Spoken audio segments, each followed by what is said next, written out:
Stepmom. It was awkward. Awkward.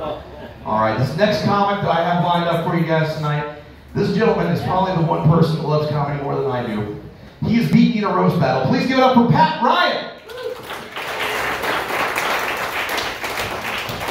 Alrighty, y'all, how we doing? Cool, that's what I like to hear. So, a little bit about me. I have obsessive compulsive disorder, or OCD. I don't care which way you call it. I still don't like the fact that it's not in alphabetical order. And when it comes to me and my OCD, I have 3 rules I would like everyone to follow when dealing with me. 1, don't touch me. 2, don't fucking touch me. 3, all this must be in 3s. I'm also not one of those people who has to have everything all symmetrical, but I do believe if you wear mismatched socks, you are the devil incarnate. I also have crippling anxiety, so I do not do well when I have to talk in front of crowds.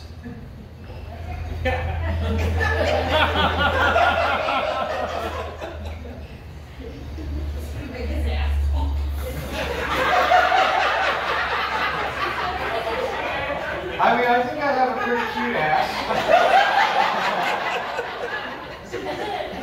Another thing with my anxiety is whenever people try to tell me knock-knock jokes, I will just sit there and pretend I'm not home until they leave me alone. Another thing about me is that I am an asexual. For those of you who don't know what that is, it means that I am attracted to women. I just know better than to try to have sex with them. Now, before I realized I was asexual, I did try to have a dating life. Like, I would go to bars and try to pick up lines like, "Are you a library book? Because you're overdue for sex. Are you from Missouri? Because you're causing my penis misery. Are you college algebra? Because if so, you've already fucked me 3 times. After that, she took me back to her place and she fucked me 3 times. Like, being an asexual who has OCD, I don't even like to touch myself.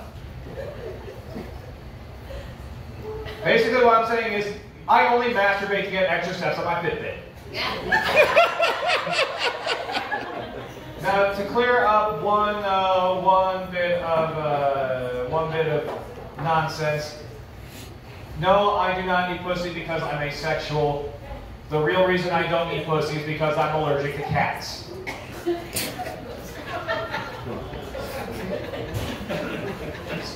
Yeah, I've got a real fun job. I work at the local national park. Legally, I'm not allowed to tell you which one, but if you go to downtown St. Louis, there's this giant metal arch. You can't miss it. And let me tell you, one of my favorite things about working at the Arch are all the fun guests we get with their great, interesting, intelligent questions. My particular favorite, did they name St. Louis after Lewis and Clark? Yes, of course, you know, St. Meriwether Lewis, patron saint of cultural appropriation. And of course, William Clark went on to become Superman. Let me tell you, that question really frustrated me, because especially with my OCD, I've become basically what I call a grammar German. There's another phrase you're supposed to use, but I don't want to get canceled for saying the N-word. You know, Nazi. Another one of my favorite things about working at the Arch is that we have couples who will get engaged at the top, and it's always very cute. Like, there's this guy, he went out and proposed, like, he pulled out all the stops. He bought all the tickets for the last tram ride, so it was just him, his girlfriend, a couple of buddies going to the top. And outside, they had all the friends and family with signs that spelled out, "Will you marry me?" I know, so romantic, isn't it? She took one look at him and she was like, "Oh, hell no." He started crying and just slipped off into the corner. I'm just like, "Hey, buddy, we didn't expect this to happen." If you want, we can offer you to walk a shame package. Instead of riding back down in the tram with her, we'll let you take the stairs. But let me tell you, the worst type of people to go to the top of the arch, this one still really boils my blood, show choirs. For those of you who don't know what show choirs are just a bunch of wannabe theater kids who cannot even get cast as trees. And they sing these terrible songs from bad musical theater shows. Like, there was this group that came to the top, and their teacher was like, all right, kids, let's show the tour guides what we've been practicing. And they start doing this, like, some obscure, like, Rodgers and Hammerstein stuff that don't even make it to Oklahoma and Sound of Music and all that. And they're doing this choreography like this. While that nonsense is going on, I just think to myself, is there a way we can open the windows up here? So because of my OCD, I've actually been going to therapy, and it's actually been very helpful. My therapist actually suggested that I get myself an emotional support animal. But the thing is, even on good days, I can barely take care of myself. So I decided to take it the next step further. I went out and got myself an emotional support Scooby-Doo plush. And I pulled out, like, I pulled out all the stops for this one. Like, I got him registered as, like, a service dog just so I could take him to the grocery store. Right on.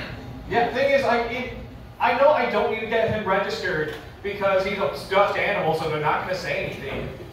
In fact, I took him to the grocery store and they're like, okay, dude, you know he's a stuffed animal. He doesn't have to have a jacket. You can bring it in. I was like, okay, look, I have crippling social anxiety and obsessive compulsive disorder.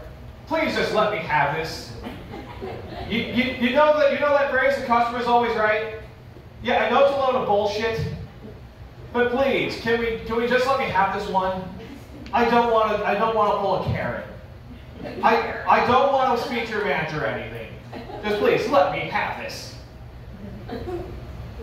Yeah. So around Christmas time last year, I tried to unalive myself because apparently the best present I think my parents could unwrap on Christmas Day was their youngest child in a casket. Oh, this is a little too dark for y'all. Okay. Well, guess what?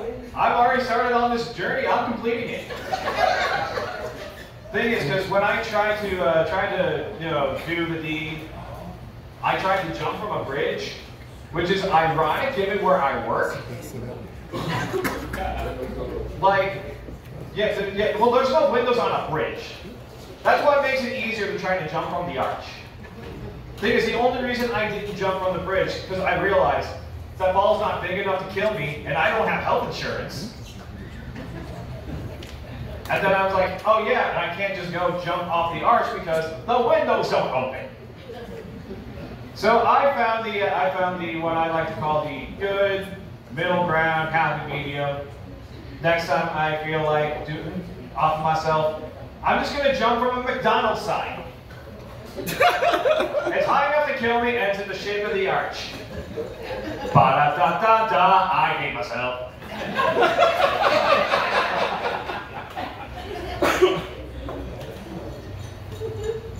You know, I just got a couple of interesting notes for you guys about from Hollywood.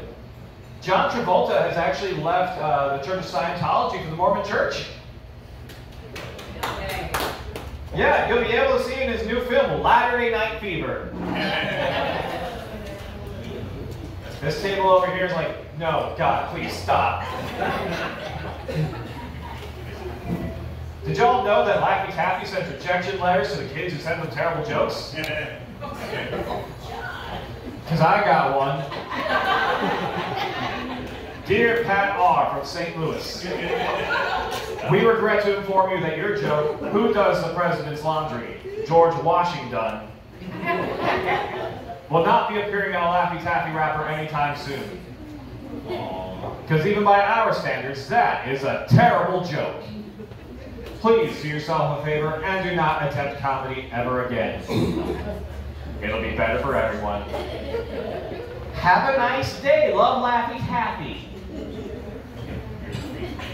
You know the sad part about that is, I said that joke in 6 months ago.